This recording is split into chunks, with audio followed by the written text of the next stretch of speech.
అధ్యక్ష ధన్యవాదాలు అధ్యక్ష. అధ్యక్ష చాలా మంది సభ్యులు ఉన్నారు కాబట్టి తొందరగా కంప్లీట్ చేయండి. జస్ట్ ఎక్కువ టైం తీసుకుని అధ్యక్ష డీటెయిల్గా పోను, ఎందుకంటే మంత్రులు ముఖ్యమంత్రి గారు కూడా సమాధానం చెప్తారు డీటెయిల్గా కాబట్టి.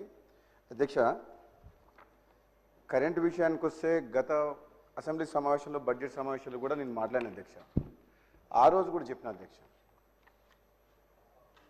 వాళ్ళు చేసిన నిర్వాహకం గురించి పదే పదే చెప్పడం మాకు కూడా ఇష్టం లేదు. ఎందుకంటే ఆయన నిర్వాహకం చేసి నిర్ణయం తీసుకున్న ఆయన ఏమో వస్తలేడు హౌస్కు. వీళ్ళని పట్టుకొని ఎన్నిసార్లు అనాలి అధ్యక్ష అని మాకే ఆశకు వస్తుంది. అసలు ఆలోచన చేయకుండా విద్యుత్ రంగంలో ఆ రోజున్న పరిస్థితిని దృష్టిలో పెట్టుకొని తెలంగాణ పునర్విభజన చట్టంలో 4000 మెగావాట్ల పవర్ ప్లాంట్ ఎన్టీపీసీ పెడతామని చెప్పి వాళ్ళ ఇన్వెస్ట్మెంట్తో పెడతామని చెప్పినా సరే, వాళ్ళు ఒప్పుకున్నా సరే, వాళ్ళు ముందుకొచ్చినా సరే కనీసం సహకరించకుండా పెట్టకపోవడమే కాక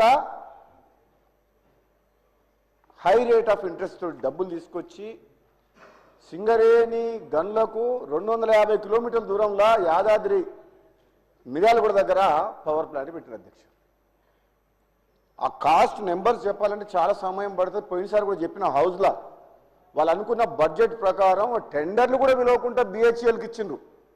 భద్రాద్రి పవర్ ప్లాంట్ అయినా యాదాద్రి పవర్ ప్లాంట్ అయినా నాకు సబ్జెక్ట్ ఉన్నది కాబట్టి పోయినసారి నేను 2018లో శాసనసభ్యునిగా ఉండి చాలాసార్లు మాట్లాడిన అధ్యక్ష.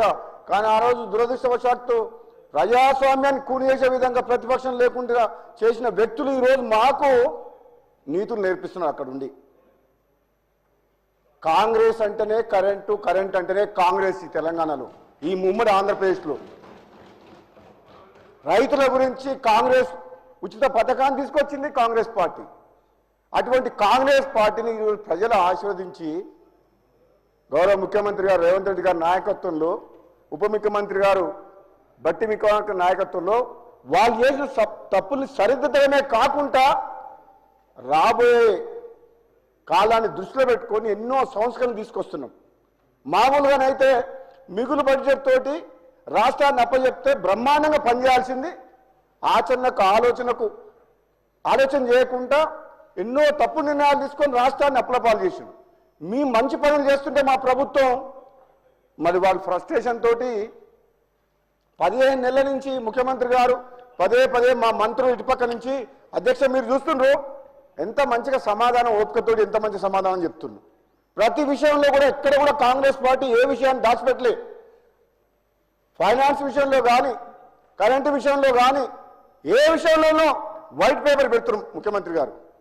ప్రజలకు తెలపాల్సిన బాధ్యత మా మీద ఉంది. కానీ ఈరోజు కూడా వాళ్ళు మాట్లాడిన పద్ధతి, మమ్మల్ని విమర్శించే పద్ధతి, అంటే అవసరం ఉన్నా లేకున్నా బైకాట్ చేసే పద్ధతి చూసినాగా ప్రజలు ఇచ్చిన తీర్పును కూడా గౌరవించకుండా మీరంటే ప్రతిపక్షం లేకుండా చేసి మేము ఆ పని చేస్తాలో మిమ్మల్ని వదిలిపెట్టిపోతారు వాళ్ళు.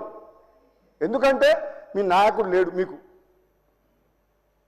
ప్రజా సమస్యను ప్రభుత్వం దృష్టికి తీసుకొద్దామంటే అది రావట్లేదు. అది మీ తప్పు, మా తప్పు కాదు, అది ప్రజల తప్పు కాదు. బాగా అనిపిస్తుంది అధ్యక్ష. రేవంత్ రెడ్డి గారిని సరే కన్ఫామ్ అయితే మా ముఖ్యమంత్రి రేవంత్ రెడ్డి గారు మంచోడు కాబట్టి ఓకే 15 నెలల నుంచి నాకు కన్ఫామ్ కాలేదు. మా గౌరవ ముఖ్యమంత్రి మంచోడు కాబట్టి మీరు 15 నెలల నుంచి ప్రశాంతంగా పండుకుండ్రు. లేకపోతే నిన్నటిదానికి ఒక లెక్క, రేపటి నుంచి ఇంకో లెక్క ఉంటుంది. మీరు గుర్తుపెట్టుకోండి. మీరు చూడండి, మీరు అంటుండ్రు సరే మీరు అనండి అధ్యక్ష. ఏదేమైనా నేను రాజకీయాల దగ్గర పోల్చుకోలే. విద్యుత్ రంగంలో మా ఉప ముఖ్యమంత్రి బట్టి విక్రమార్క గారు వాళ్ళు పనిచేసే తీరు కానీ, మీరు చేసిన పాపాలను కడగాలంటే ఎవరో దేవుడు వస్తే తొందరపడకండి. ఎందుకు అని నేను రాజకీయాల్లో పోను అధ్యక్ష. నేను డీటెయిల్గా అధ్యక్ష 2029 మళ్ళీ ఎందుకు తొందరపడ రాజగోపాల్ రెడ్డి గారు ఇగో మా ముఖ్యమంత్రి గారు అధ్యక్ష హోమ్ మినిస్టర్ అంటారు కదా అధ్యక్ష, 2014 నుంచి 24 వరకు మీరు మీ ప్రభుత్వ హయాంలో మీరు ఏ విధంగా పోలీసుల్ని అధికారిని అడ్డం పెట్టుకొని అరాచకం సృష్టించి మున్గోడు ఉప ఎన్నికతో సహా ఏ విధంగా మీరు చేసిండ్రో మాకు తెలుసు. అదే మీ 15 నెలల కాలంలో మా ప్రభుత్వం ఎంత ప్రశాంతంగా మీరు ఎంత రెచ్చగొట్టినా సరే మీ ట్రాప్లో పడతలేం. ప్రశాంత వాతావరణం నెలకొల్పినాం. మీలాగా మీ అధికారాన్ని అడ్డం పెట్టుకొని పోలీసులు అడ్డం పెట్టుకొని మేము పని చేయట్లేదు, పని చేయం కూడా. ఇది కాంగ్రెస్ పార్టీ. ఈ కాంగ్రెస్ పార్టీ ఇది కుటుంబ పార్టీ కాదు, ఒక ప్రాంతీయ పార్టీ కాదు, ఒక జాతీయ పార్టీ. అధ్యక్ష,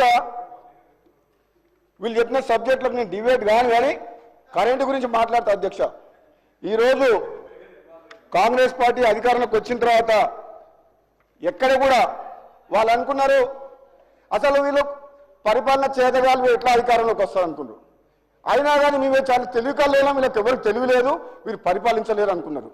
ఒక్కరోజు కూడా వాళ్ళకంటే కరెంటు పోకుండా అత్యధికంగా గరిష్టంగా హైయెస్ట్ రికార్డు కూడా కరెంటు మా కాంగ్రెస్ పాలన అందించింది. అధ్యక్ష, ఉచితంగా పేదలకు ఇచ్చిన 200 యూనిట్లు కూడా కరెంటు కూడా గృహాలకు అందిస్తున్నాం. అధ్యక్ష, అంటే మీకు నిద్ర పట్టలేదా? జీర్ణించుకోలేకపోతుండ్రా? మేము చేయలేమా అనుకుంటుందా? అధ్యక్ష, నేను చెప్తా. అధ్యక్ష, విద్యుత్ సరఫరా స్థితి చెప్తా. అధ్యక్ష, పల్లరాజేశ్వర రెడ్డి గారు ప్లీజ్ మీకు please please please please please Yadadri power plant విషయంలో కానీ